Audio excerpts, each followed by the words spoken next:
রাসূল সাল্লাল্লাহু আলাইহি ওয়াসাল্লাম বলেন, কিয়ামতের দিন সেই ব্যক্তি আমার সবচেয়ে নিকটবর্তী হবে যে আমার প্রতি বেশি বেশি দরুদ পাঠ করে। দরুদ পাঠকারীদের সুসংবাদ প্রদানে হাদিস শরীফে এসেছে, হযরত আবু তালহা রাদিয়াল্লাহু তাআলা আনহু বলেন, একদিন হযরত মুহাম্মদ সাল্লাল্লাহু আলাইহি সাল্লাম এলেন। তখন তার চেহারায় আনন্দের আভা দেখা যাচ্ছিল। এসেই বললেন, হযরত জিবরাইল আলাইহিস সালাম আমার কাছে এসেছিলেন এবং আমাকে বলে গেলেন, হে মুহাম্মদ, আল্লাহ তাআলা বলেছেন, আপনি কি এতে সন্তুষ্ট হবেন না যে আপনার উম্মতের কেউ আপনার উপর একবার দরুদ পাঠ করলে আমি তার উপর 10 বার রহমত বর্ষণ করব এবং কেউ একবার সালাম পেশ করলে আমি তার উপর সালাম পেশ করব 10 বার। অপর বর্ণনায় রাসূল সাল্লাল্লাহু আলাইহি ওয়াসাল্লাম বলেন, যে ব্যক্তি আমার প্রতি একবার দরুদ পাঠ করে আল্লাহ তার প্রতি 10 বার রহমত নাজিল করেন এবং তার 10টি সগীরা গুনাহ মাফ করে দেয়া হয় এবং তার 10টি মর্যাদা বৃদ্ধি করা হয়। স্বয়ং মহান আল্লাহ নবীজি সাল্লাল্লাহু আলাইহি সাল্লামের প্রতি দুরূদ ও সালাম পাঠ করেন। পবিত্র কুরআনে ইরশাদ হয়েছে, নিশ্চয়ই আল্লাহ নবীর উপর রহমত বর্ষণ করেন আর ফেরেশতারা কবুলের দোয়া করেন। হে মুমিনরা, তোমরা তার উপর বেশি বেশি দুরূদ পাঠ করো এবং খুব সালাম পাঠাও। রাসূল সাল্লাল্লাহু আলাইহি ওয়াসাল্লাম ইরশাদ করেন, যে ব্যক্তি আমার উপর একবার দুরূদ শরীফ পাঠ করে আল্লাহ তাআলা তার উপর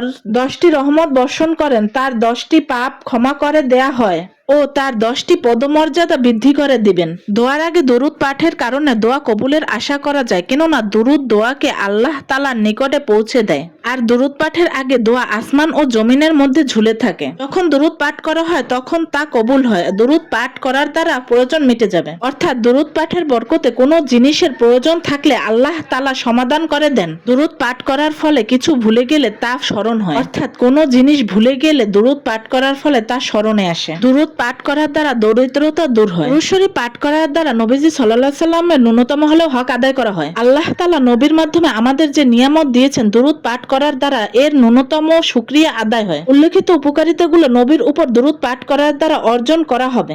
আর সেই দরুদ পাঠ হতে হবে নবী সাল্লাল্লাহু আলাইহি সাল্লামের নির্দেশিত তরিকায়, অন্যথায় ওই উপকারিতা পাওয়া যাবে না।